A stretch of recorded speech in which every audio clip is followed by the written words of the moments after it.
Um, thank you. I invite you features who haven't already done so to put your publications in the chat for attendees to investigate if they're so inclined. So, as I said, our first reader today will be David Graham. David has published 4 chapbooks and 3 full-length books of poems. Most recently, The Honey of Earth from Terrapin in 2019. He co-edited the anthologies Local News, Poetry About Small Towns, and After Confession, Poetry as Autobiography. Those are essays.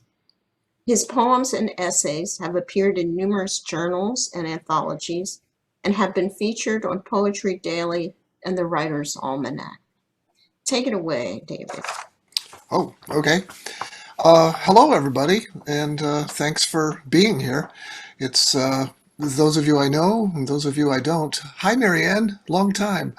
Uh, uh, very glad to be here. Very glad to be semi-live here, I suppose. And what I'm going to do tonight, I think, is, let me first say thanks to Robbie for setting this up and coordinating this. I know from experience how tedious that can be.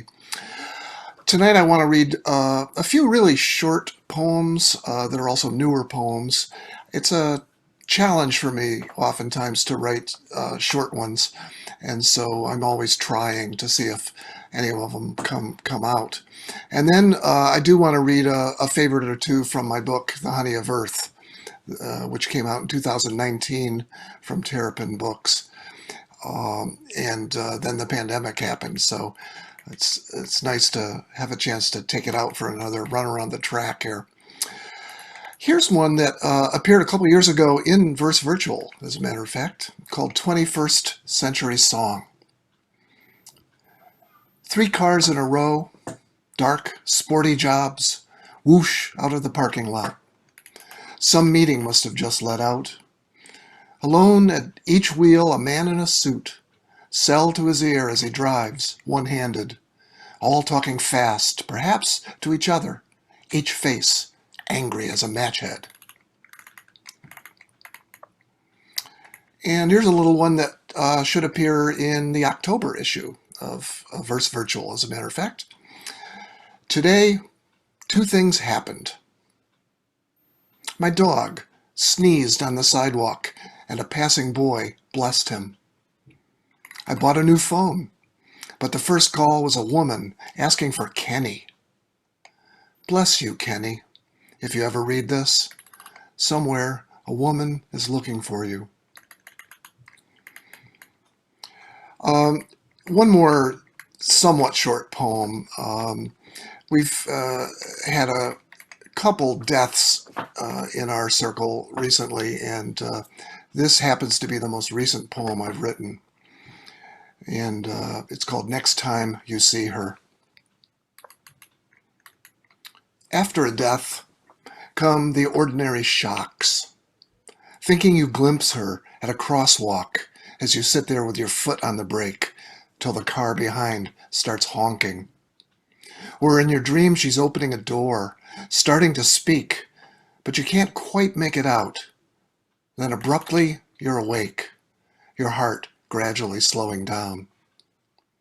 That day-long heaviness like walking into a stiff wind, even as you write your usual emails, lift the dog's leash from its old hook, and chuckle at some blooper of a headline, good news about death, that you really must remember to tell her next time you see her. And I will turn now to my book. Honey of Earth is the title, and it has a lovely cover image by my wife, Lee Shippey, painting. And the title, if you don't know it, comes from Wallace Stevens. He has a wonderful passage that goes, "The honey of heaven may or may not come, but that of earth both comes and goes at once." Many poems in the book, therefore, focus on the honey half of the equation, the sweetness and honey of life. And so there are poems of gratitude and praise and so forth. And some others focus on the going part of the equation as well. I'd like to read, this is one of the ones that's most important to me from the book. It's an elegy from my mother, although it was drafted before she died and finished after the book was accepted, as a matter of fact. She went through a long physical and then mental decline, which is not uncommon, I guess. And as the years went on, it became harder and harder to remember who she had been. And so I started this as a kind of a portrait, trying to remind myself of the woman she had been. And it ended up being a two-part poem. Part one is a portrait of my mother with all her quirks and flaws. And part two describes the time when her dementia was starting to make itself evident. So it's called Vinegar and Fizz, part one. My mother could not be trusted to tell it straight. She adored welshing on a bet, spinning tales, splashing in Hyperbole's lake, relished a circus, the bellow and roar, musk and glitter, bananas vanishing down clown pants in cheap yellow air. First in line for the freak show, dazzled by carny patter, never met a dog or horse she didn't love. Children, maybe yes, maybe no. She spoke other languages, if possible, applied pressure to a bleeding wound, plucked floundering toddlers out of the deep end, getting her good house dress soaked. You wanted her around in an emergency. But what an unreliable witness. She told it slant, but never all. Couldn't tell it slant, I think. Couldn't tell it straight, I think. But when have facts ever been the point of any tale? Don't bet against her, friend. Did her many balloons wobble brightly to the ceiling? Yes. Did she place a single peanut on my pudgy palm for the elephant to lift with its trunk? Of course. A touch still zapping me 60 years later. My mother would never turn away from any elephant, juggler, parade, song, or barker beating his drum of gorgeous lies. And here's part two. The doctor settles opposite her in a straight chair, looking kindly and earnest. And I can tell what's coming. He asks her name, and of course she snorts, "You know that." Yes, he does.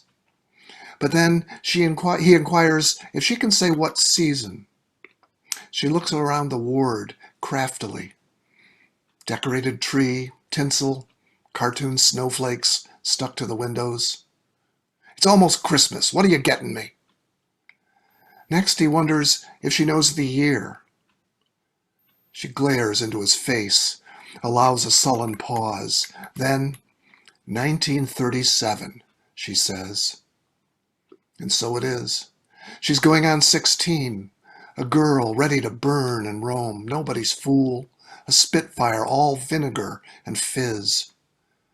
The war is but a vague mist on the horizon. This year has a gleaming, sun-scoured sound. 1937. The train is about to leave the station for the one and only time. She'll be damned if she won't be on it and ride far from home.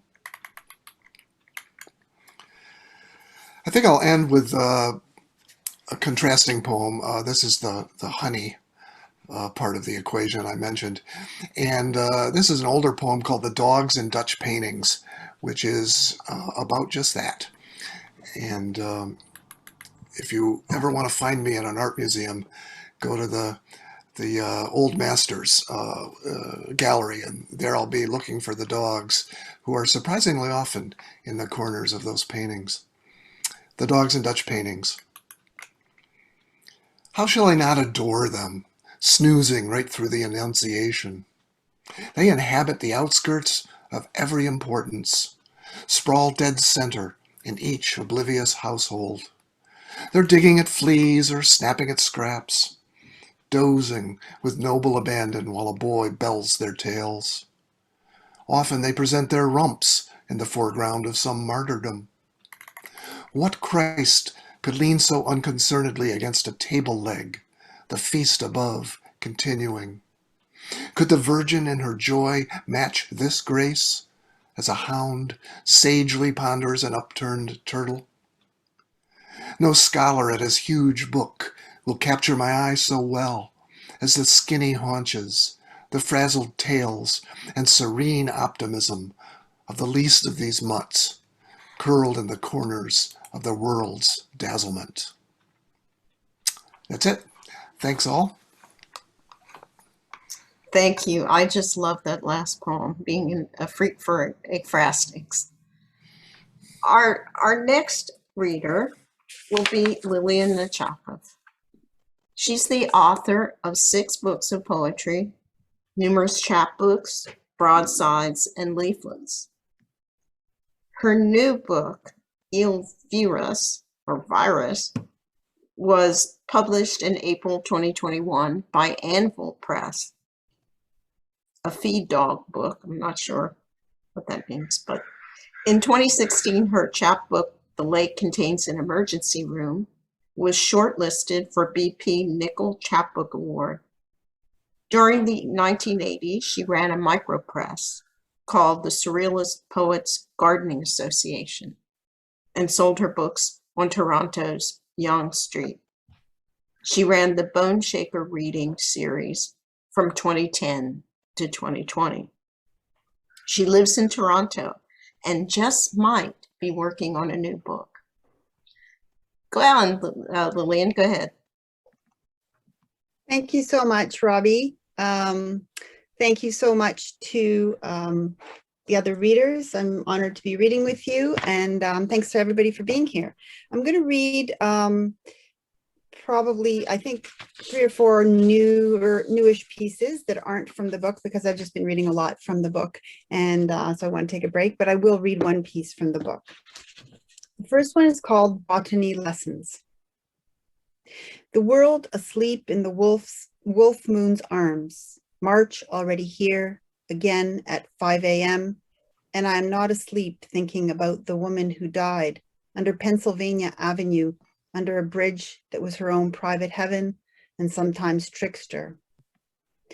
Angela at 5 a.m., walking gently off this earth while the botanist talks to her trees, in the forest hospital, cooing to the balsam fir sassafras oak. You are a book not yet written, she whispers. Pikowahtik. Robins at 5 a.m., stitching together a song from snowmelt, pine needle, sapwood, against cold morning skin. I'm thinking about the zoologist's long arms, catching every leaf falling to pleat into a dead woman's hair, underpass eulogy, the color of apricot. The reincarnation of hummingbirds. A small tragedy on the shores of a lake. Woodpecker, indigo, cobalt, bloomsday blue burial ground, and all the while, the potatoes grow gills, a tree and another, kiss in a forest the size of France.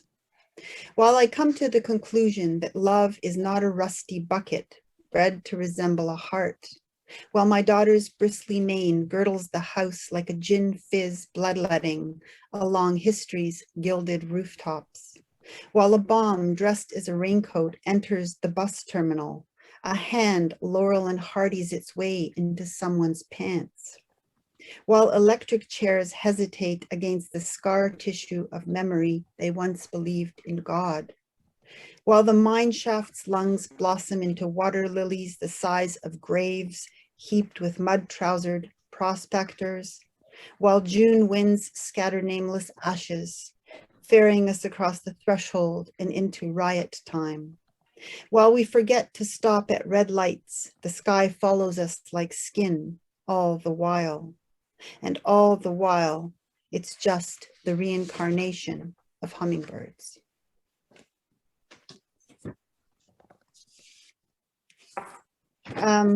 This one is called Invisible Tornadoes, and it was written about my daughter who has had health issues for many years, and just trying to deal with that and kind of, yeah, just deal with that. Invisible tornadoes. Those horses you worshipped at 5, then 7, still at 12, were nothing more than invisible tornadoes, quarks, photons, vibrating through the snow and darkness that worked its way into your body at 5, then 7, still at 26, breaking the barrier of sound. You named those horses Albert and Planck and Heisenberg. Your bones at 13, the crown piece and brow band breaking my arms empty of you. Heart, a derelict amusement park, shouldering the heft of Februaries into every emergency room where the mercury ground to a halt like a small machine, while the doctor sank into mathematical impossibilities and lies, easy as quicksand. How could I have known that nothing is solid, that the atoms buzzing through you were just tiny cumulus clouds, your body making ghost bombs, even your slight shadow could not fathom? How could the earth feel at once so callous and tempestuous? And did I let the devil in, naming you after my dead mother?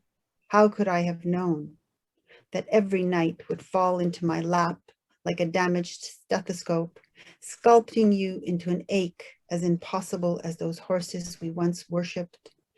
I add leap seconds, intermissions into your infinite affliction opus. Take an axe to the coffin particles beating down the door.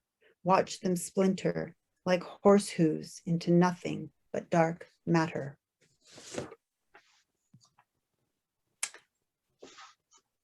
I think I was reading an article or something about war, and I don't know, I think that's where this poem came out of, and I don't even know where the title came out of, but I really like the title, The Strangeness of Bread. They have been saying it for decades. There is a great war coming, they say. But isn't every day a great war coming? Isn't every day just a Charlie Foxtrot, burn bag, soup sandwich, big voice, chest candy, kitchen sink, coup de grace? A dirty bird, Hanoi Hilton, dog patch, number 132, medicine hat, 260-kilometer east-southeast. A briefcase filled with half the sky, held together by jawbone and shrapnel, while the conductor collects our tickets, muttering Bravo Zulu under his breath. Isn't it? Isn't every war a small girl, knee-deep in milkweed, pulling out her own teeth in anticipation of the half-eaten days coming?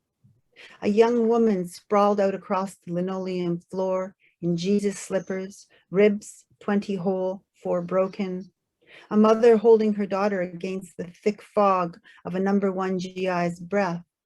An unfenced field, barefoot and blistered by bloated fingers, setting sticky fires, isn't it? They have been saying it for decades. Hoorah, they say. But isn't every day just a Mussolini to the teeth, a short trip to the pantry, a periodic table's refusal to capitulate, the strangeness of bread, a tongue and a scapula finding their way into this poem, any poem, a Texas sun, slick as a comb over, a jarhead, snake eater, shellback, puddle, pirate, waiting patiently for the electric orange closing credits, isn't it?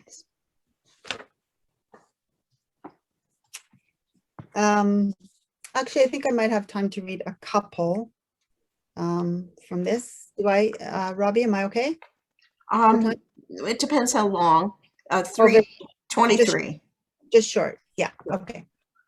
So this is from the book Il Virus, which came out in, as Robbie had mentioned, April 2021 of this year. And it was written during a period of 78 days rather. I wrote a poem or 2 or more every single day for that period. And that is, the result is this book. So this is number 57. I'm afraid I will forget the Dewey Decimal System. It's been weeks since I've shushed teenage boys and sat at my little desk at the library on St. Clair Avenue. I'm afraid the books won't understand why they've been left in the dark and no one is holding them. I'm afraid that when we return, an apology will not be enough. I think that's it. I think that's what I'll read. So thank you very much. Well, thank you. Thanks very much. Yeah, I had a couple of minutes left, but all right, our final feature today is Kika Dorsey. And Kika's a poet and fiction writer in Boulder, Colorado, and lives with her 2 children, husband, and pets. Her books include the chapbook Beside Herself from Flutter Press in 2010, and 3 full-length collections, Rust, Coming Up for Air from Word Tech Editions, 2016 for the first book, 2018 for the second, and Occupied, Vienna is a Broken Man and Daughter of Hunger, Pinion Publishing, 2020, which won the Colorado Authors League Award for Best Poetry Collection. She's been nominated for the Pushcart 5 times. Currently, she's an instructor of English at Front Range Community College and works as a writing coach and ghostwriter. In her free time, and I can't imagine when she has that, she Not swims, I bet. When she swims miles in pools and runs and hikes in the open space of Colorado's mountains and plains. All right, thank you. You know, I'm going to read from my book, Occupied, my recent book that just came out during the pandemic. So this book, the first half is based on post-war Austria and Germany, and I did a ton of research for it. So it's all research-based. And it was because my mother was dying of Alzheimer's and she grew up during that time period. So I took some of her stories, but also research. And the second half of the book is just personal poems and, you know, poems that don't have to do with that time period. So the first poem I'm going to read is called Pregnant. There was this phenomena where, you know, and I read a whole book about it, Besatzungskinder, which is occupied children, children that were born from the occupation from soldiers, Allied soldiers who were occupying Austria and Germany. And so a lot of that, the whole first section is basically mothers and children. And so the first one I'm going to call is called Pregnant. Adam left when the spring rains dampened the rubble they still hadn't cleared across the street. My belly is swollen with his baby, that dark American with eyes and skin like chocolate, arms of muscle from helping us clear rubble, his hair rough on my hands. Mutti said she wouldn't talk to me for carrying a Negerkind, and Fatih never returned from Russia. Adam said he would come back for me and take me to Chicago, to his home on the South Side, where they play the blues in small bars like the music they played when we danced and drank schnapps. The lake stretched for miles, he said, just like the ocean, and he would fish for sturgeon for us. And he said I could teach his mother how to make spätzle. He said the lake is so big you can't see the other side. And now my vision is blocked by rubble and ruins. And Vienna is a broken man, a crippled shadow of what it was. And I want to sew for my baby, but there is no thread. Only the spring rains thread the sky, and sometimes I'm just so tired. Mutti told me once she made potato dumplings and I wouldn't stop eating them, and I vomited. She told me not to climb the ash tree, and I did, and I fell. I've never been able to see the other side, And now my future I wrap around the waxing moon of my body. And these days the clouds won't part, but when they do, the city is darker now.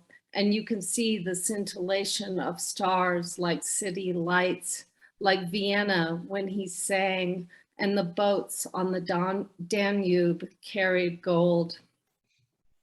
I imagine Adams looking at the same stars in Chicago, and one is so tiny it fits inside of me in my small lake of flesh.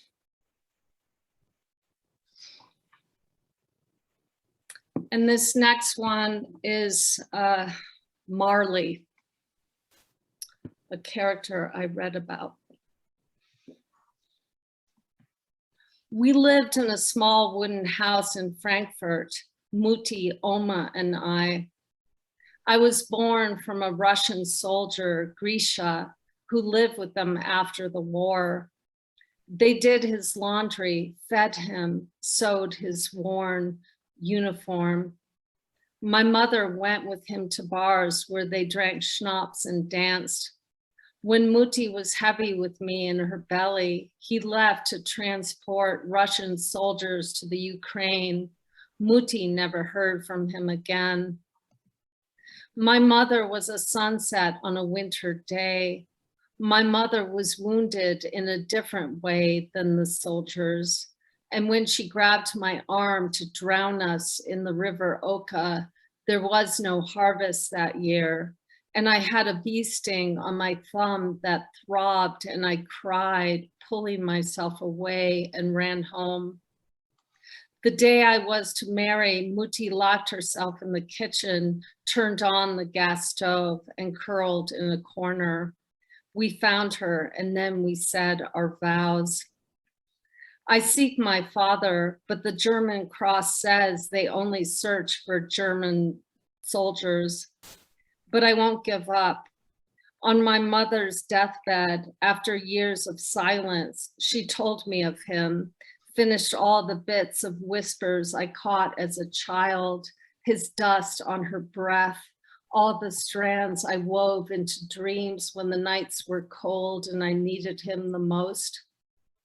On New Year's Eve, I made zakutska, pickled cabbage, put it in a jar with berries, salt, and spices, and we eat it with salmon caviar on toast and vodka. I read Dostoevsky, Punishment and Crime, like what I was born to after the war, after the dusty cellar lost our bodies. I wish I could talk to my father, ask him how he celebrated Christmas, whether they put candles and gingerbread on trees like we do.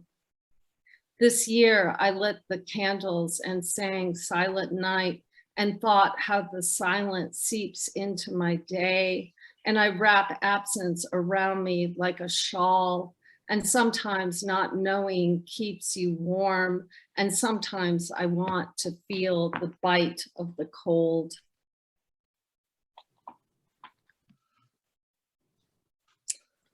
And then the next poem, the last poem I'm going to read is from the second half of the book, which is more often personal poems about my family, but also, you know, poems about just our relationship to our shadow, because this book is really about that. About our relationship to what we project as our shadows, because that time period was one of systemic racism and you know, brutality because of that. So this one is called Silhouettes, and it's a prose poem. I am collecting silhouettes. The light behind them comes from a winter sky. They have sharp edges and cut my hands if I'm not careful, and their blackness blankets me when the nights grow cold. They are as silent as the snow and naked willow. I have a broken mailbox, and I wonder if he forgot to write or whether the wind took his words away. He was color, hair of paprika, blue jeans, and a shirt so green you could eat it. I think I loved him. Now he wanders the jungles of Borneo and collects macaques for the zoo, and I sit at home in black and white like Bacall and Bogart, always sparring with my world. Once it was summer and we rode horses on the prairie and the horseflies kept biting us, our hands swatting them, and my mind leagues under the sea, breathing water and touching purple sea fans. I was like that, always dwelling where I wasn't. He pointed across a yellow cornfield and said, "Look," and all I saw was the sun sinking, streaks of pink and orange cloud streaks, and I wondered if I missed something, if he could see behind the light. The silhouettes have no names and they dance behind a white screen when I let them go. One of them fought me and still my hands bleed, but I laid him down and his black lips touched me and he crawled, then stood, then stretched across the world like sorrow. And I watched him disappear and I did nothing to stop him. I bandaged my hands and wrapped light across my eyes just so I could see color. I watched the dark dance of the others and I pined for him. Now the bulbs in the earth stir and it is almost spring. When I look at the ground, I begin to see green. There is another fight in my head, bitter words against sisters like sharp sea coral and I in that sea when only mountains rise above me. And I think of him again, his hair like fire, and I think of leaving, but there is no place to go when my mind does it all and my body carries all the shadows of the world. Thank you. Thank you so much, Kika. That was a beautiful set. All three of our features today really read some beautiful work. Thank you so much. We have a full open mic of all 8 slots. I'm not sure everyone is here. I think there's at least one person missing, perhaps 2, but we'll take care of that. Yeah, that was really good. If you haven't looked at the chat yet, features, there are all kinds of comments in there that you should see. Our first reader at the open mic is Rosemary Bone. Hey, Rose, you're... Yeah.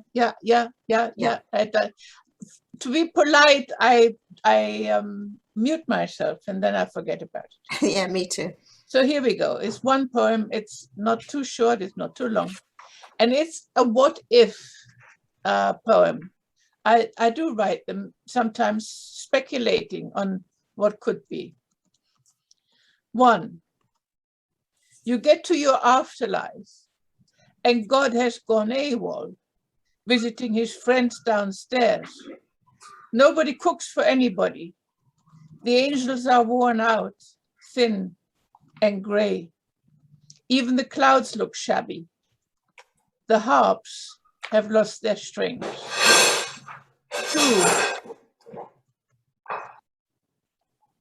2, you get to your afterlife, perhaps, and find out why you were on earth in the first place.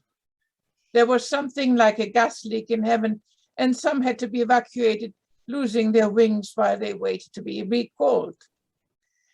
Angel Administrativo had lost the little green book in which our names were written in red. In the kitchens, they steamed it as green veg. 3, you get to the afterlife and realize that you never left at all. You were dreaming again and that car crash woke you up. You wonder what happened to all the others who pretended theirs. 4, you get to the afterlife. The windows are barred, gardens overgrown. An undernourished dog with matted pelt lies panting under a rotting porch. You call. There's only an echo.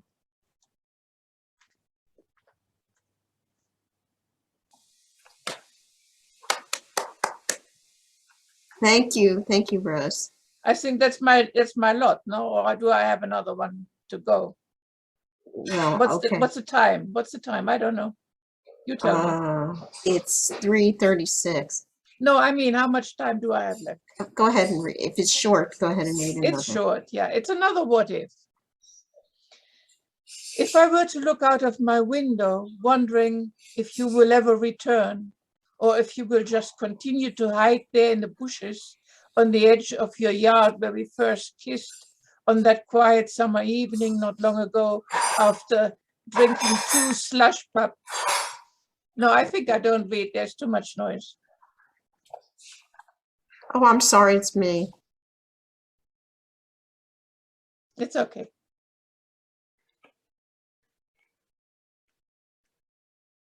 You might as well finish, Rose.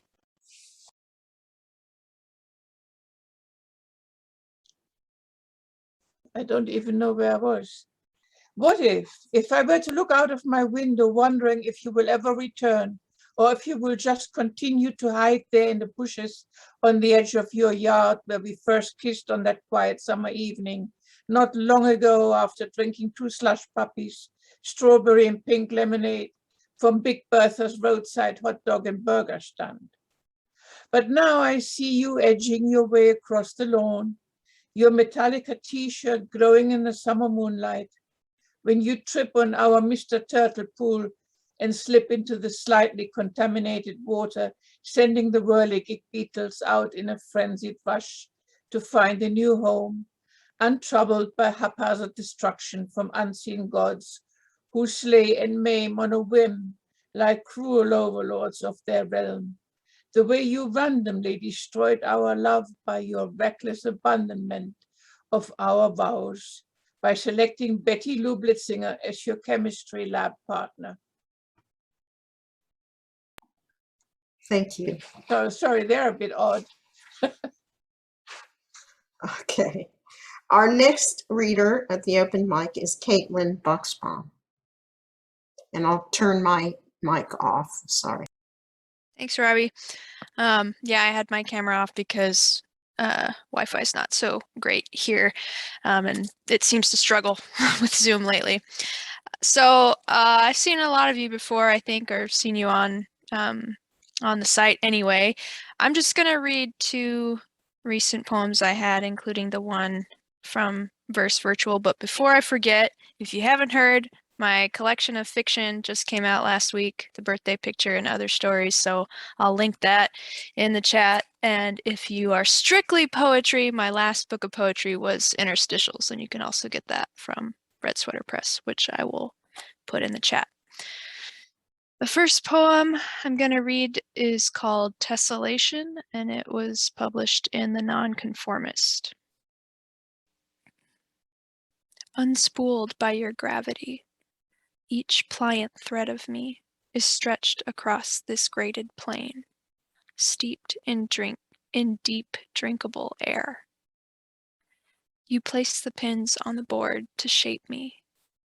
I pivot to meet you under the pressure of fretting fingertips. What constellation is made without crossing lines?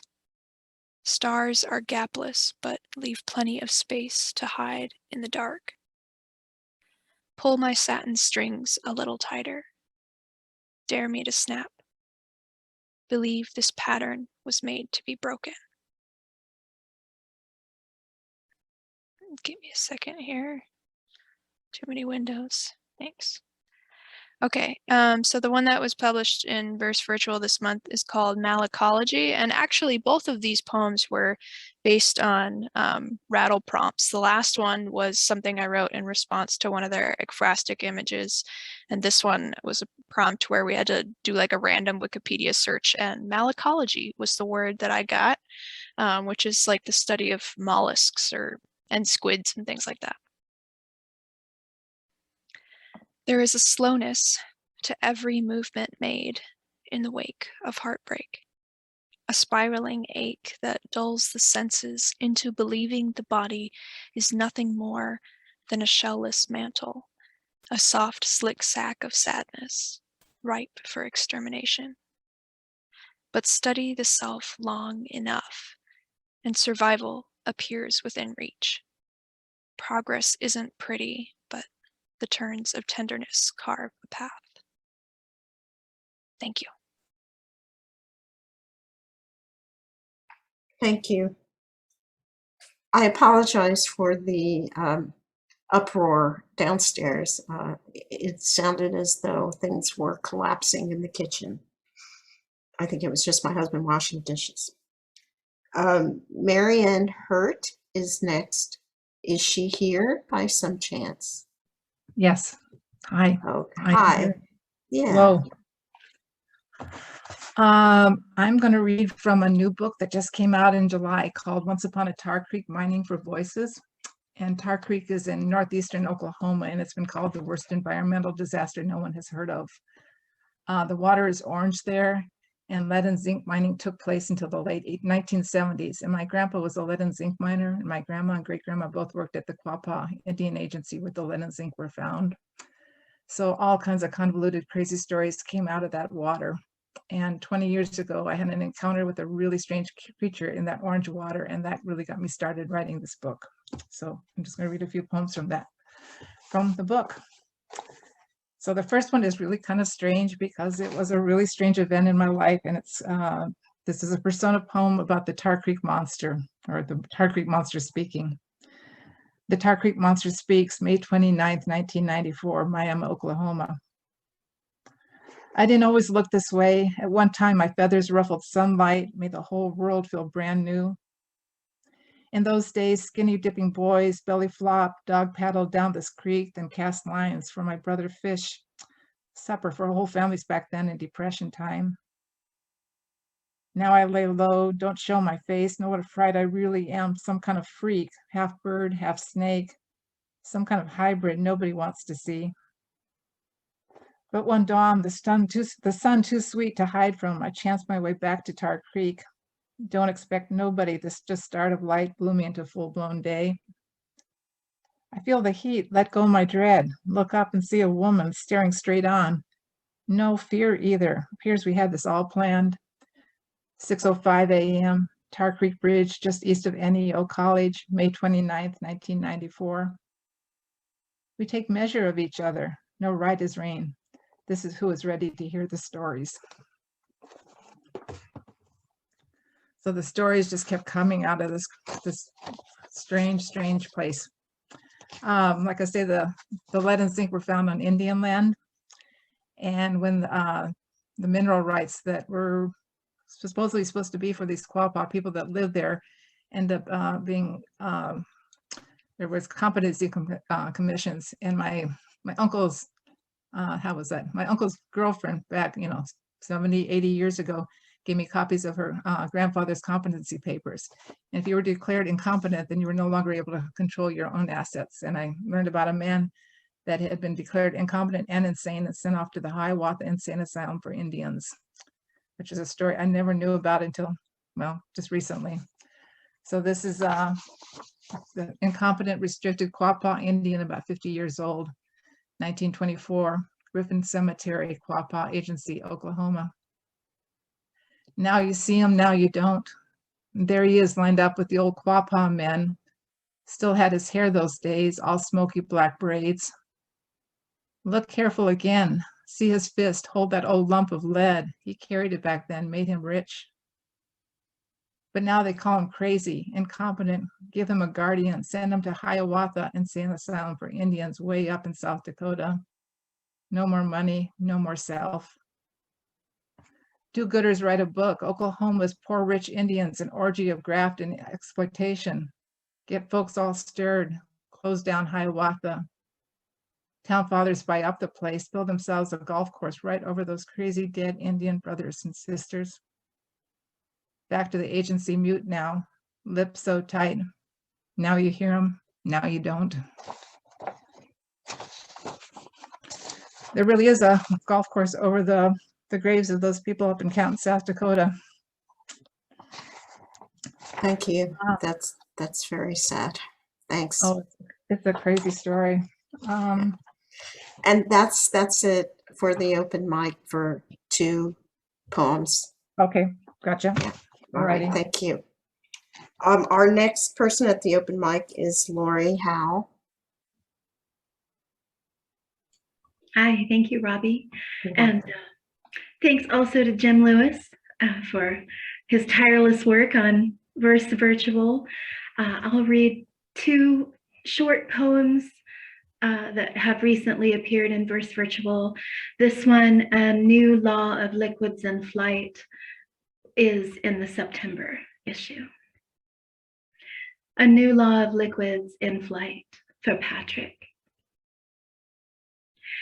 At the deep kitchen sink, I blow a handful of iridescent foam across morning's uncharted kitchen to watch it sail like a lit cloud through sunlight, to see it pillow golden as raclette, dripping garlicky and fine from seeded rye toasted caramel over open flame, to watch it wisp linen white and clean as an egret through cool air at sunrise, to willow gently as a dancer's tool in the first limity quiet of day. Oh, we have missed this, I think.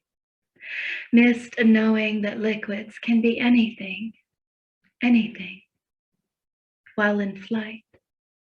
Missed knowing that desire is solid, liquid, and gas all at once, shifting from amber to nectarine and back to oxygen.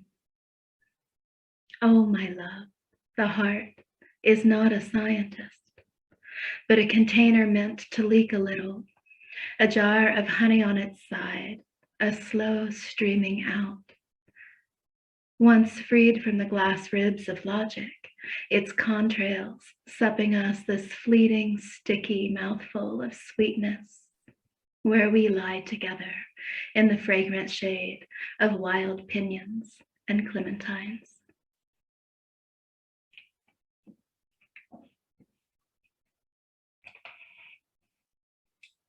And the second one is another shorty. Oops, I just lost memento.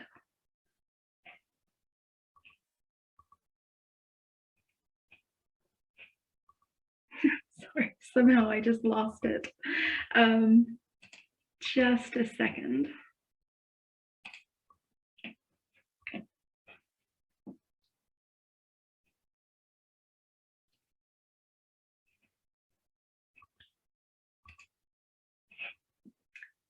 Well, gosh, I actually just managed to close that window. So, Do you want to come back at the end and read it? oh, sure, that would be great. I'm sorry. That was That's all right. I double clicked it and got rid of it accidentally. Yeah, I've done that in the middle of the reading. So Yes, please. Thank you. yeah, yeah. Our next person is Jeff Carter, and I'm not sure he's here. I don't think he is. So we'll go on to Sterling. Sterling Warner, I was just looking at. Unmute. Okay, I have one piece, arcades from the August issue of Verse Virtual, and then another piece that came out last week in Vita Brevis Poetry Magazine. So respectively, and these are new ones that'll appear in my poem. The working title is Death of an Owl. I'll probably find something better, but it'll be my 7th book of poetry. Arcades. We worked our way past blinking booths, Santa Cruz Beach Boardwalk's arcade, strive to earn paper tickets, tokens to trade for stuffed animals, stale candy, and plastic figurines, items we'd win to impress our dates.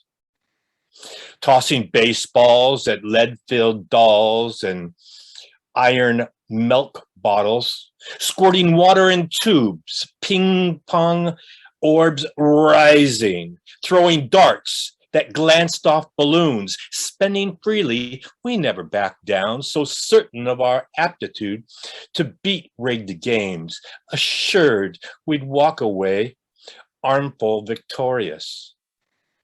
Clacks and dings preceded flashing lights, mall arcades Yesteryear's relics housed pinball machines, challenges where nimble hands, supple wrists manipulated flippers, bumpers, ramps, encouraged young gamers to best high scores.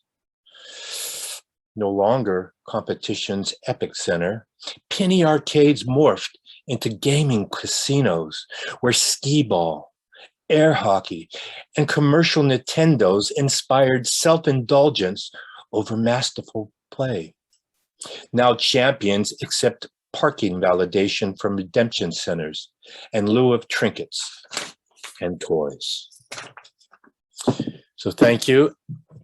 And at least Charles knows what I'm talking about in Santa Cruz. So the second poem's called Lit Up. And I guess, I'm not sure where this came from, but Jimmy Stewart had something to do with it.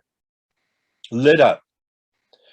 Solar street lamps illuminate dark corners, expose cobblestone steps leading to a museum.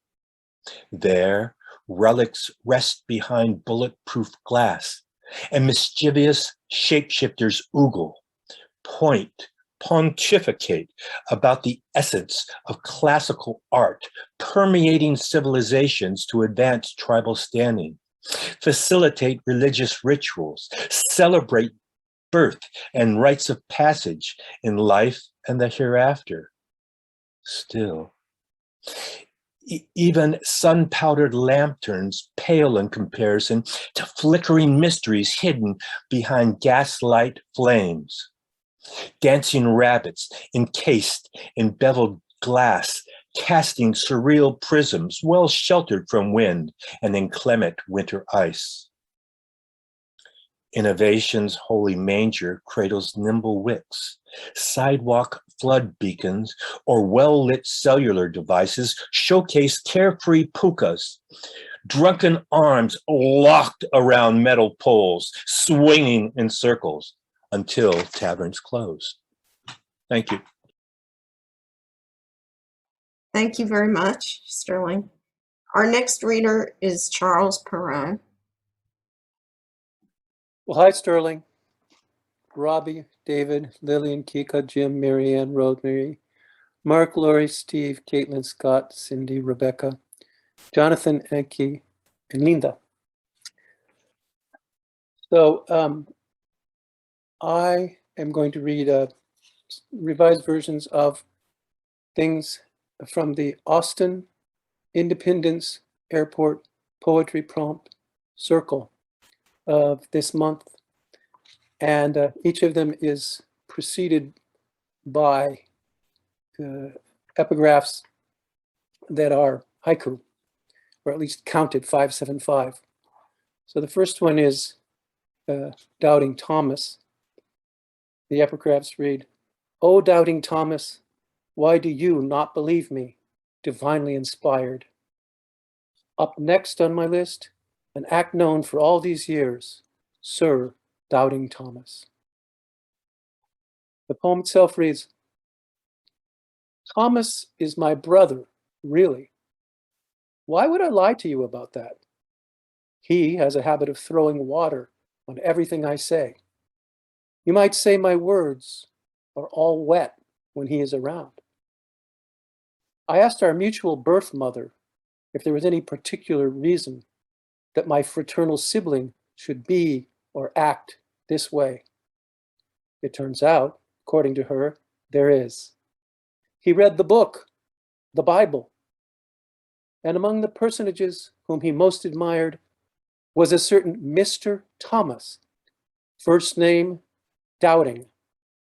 Not sure about the spelling of that, nor of the veracity." So almost everything I write, I'm a big believer in the T.S. Eliot. That was my hero in high school, was T.S. Eliot. And then I learned in college about the theory of impersonality, and I said, yeah, I'll go with that. So that was more than 50 years ago. I was in high school, but I still haven't shaken it yet. And the epigraph for my second one here is, is about haiku itself. The 5-syllable thirst in search of one unique first, connected by rhyme. And then my other sort of mini dramatic monologue. So I see the well-off neighbors across the street have nearly concluded the construction of their fancy new house. Today, the mavens of sheet metal and the masters of aquatic physics have arrived to install the rain gutters and downspouts. Here at my humble abode, I have no such need. The canvas of my tent surely could not bear such weight. Namaste.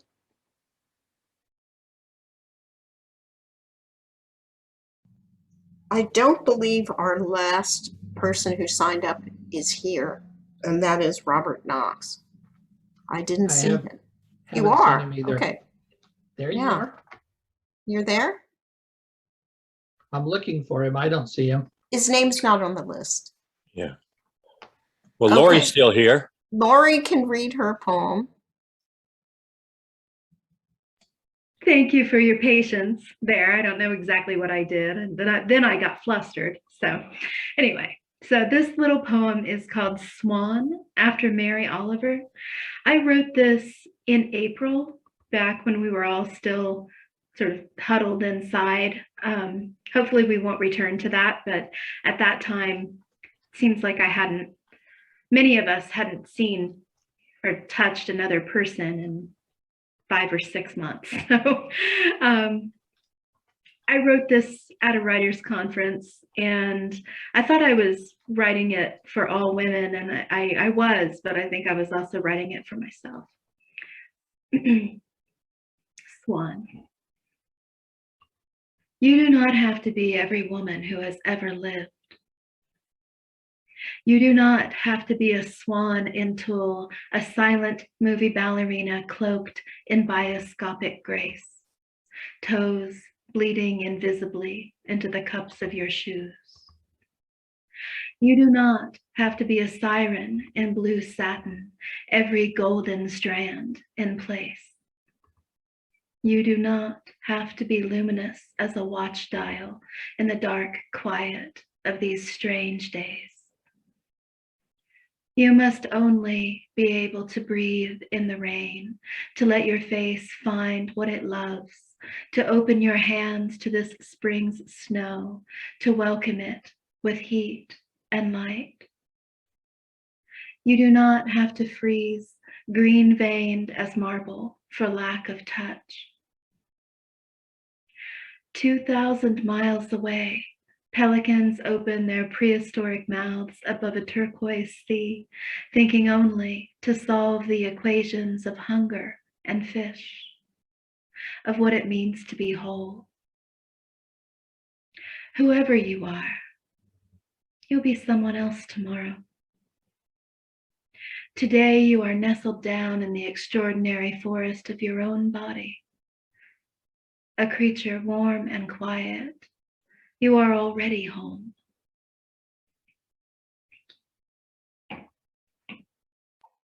Thank you so much. I'm going to, unless Jim has any other suggestions, I'm going to end the reading for today.